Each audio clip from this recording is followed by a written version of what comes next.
In the early hours of Friday, October 13th, 1307, a sealed order was opened simultaneously across the Kingdom of France.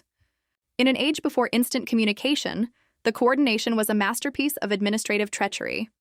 As the sun rose over the Paris Temple, the headquarters of the most powerful military and financial organization in the medieval world, the king's agents moved in. The targets were the Knights Templar. Men who had sworn to protect the Holy Land were now branded heretics, sodomites, and idolaters.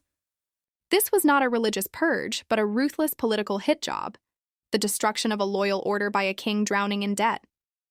Welcome to the story of the Knights Templar, their rise as the world's first multinational corporation, and the betrayal that brought them to ruin.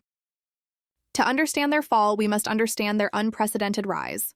Founded in 1119 by Hugues de Payens and 8 companions, the poor fellow soldiers of Christ had a humble mandate to protect pilgrims traveling the dangerous roads to Jerusalem.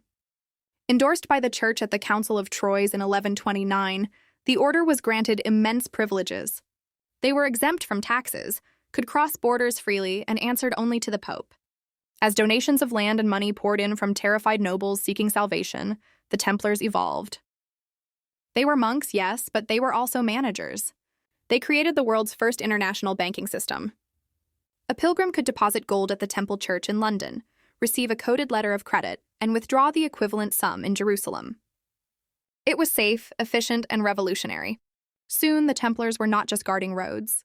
They were financing wars, building cathedrals, and lending vast sums to Europe's monarchs.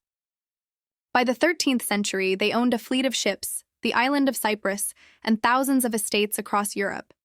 They were the state within a state, an independent power that terrified local rulers. But wealth breeds envy, and independence breeds suspicion. Enter King Philip III of France, known as Philip the Fair. A cold, calculating monarch, Philip was obsessed with centralizing power and was perpetually broke. He had already expelled the Jews and Lombard bankers from France to seize their assets, yet his wars with England and Flanders had drained the treasury dry. He owed the Templars a fortune, an unpayable debt that hung over the French crown like a sword. Philip looked at the Templars and saw 2 things: a creditor he couldn't pay and a military threat he couldn't control.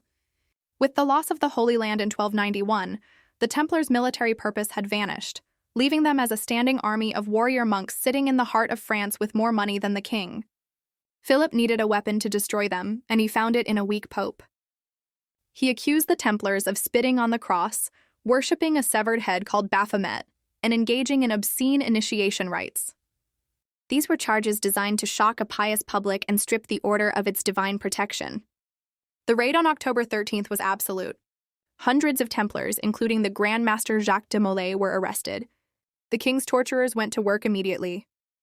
In the dungeons of Paris, elderly knights who had fought the Saracens were stretched on racks until they confessed to anything. They admitted to heresy, to devil worship, to corruption. These confessions, extracted under agony, were read to the public. The reputation of the order was shattered. Philip seized the temple's treasury, claiming it for the crown, ostensibly to fund a new crusade that would never happen. For 7 years, the legal battle raged. When the Pope finally tried to intervene, Philip threatened the church itself. Many Templars recanted their confessions once the torture stopped, defending the order's innocence. Philip's response was brutal. In 1310, he burned 54 Templars at the stake outside Paris as relapsed heretics. The message was clear: no one defies the King of France. The final act of this tragedy played out on March 18, 1314. Jacques de Molay, the elderly Grand Master, was brought out onto the Ile de la Cité in the Seine River. He was meant to confess his guilt one last time before a crowd to earn a life sentence. Instead, staring at the gathered masses and the king's officials, de Molay recanted. He proclaimed the order innocent and pure, declaring that he had lied only to save his own skin from the torture. This has been a look at the brutal intersection of faith, finance, and power. The fall of the Templars teaches us that when debt and politics collide, even the most powerful institutions are not safe. If you enjoyed this deep dive into history's greatest betrayal, please like, subscribe, and hit the notification bell. We'll see you in the next video.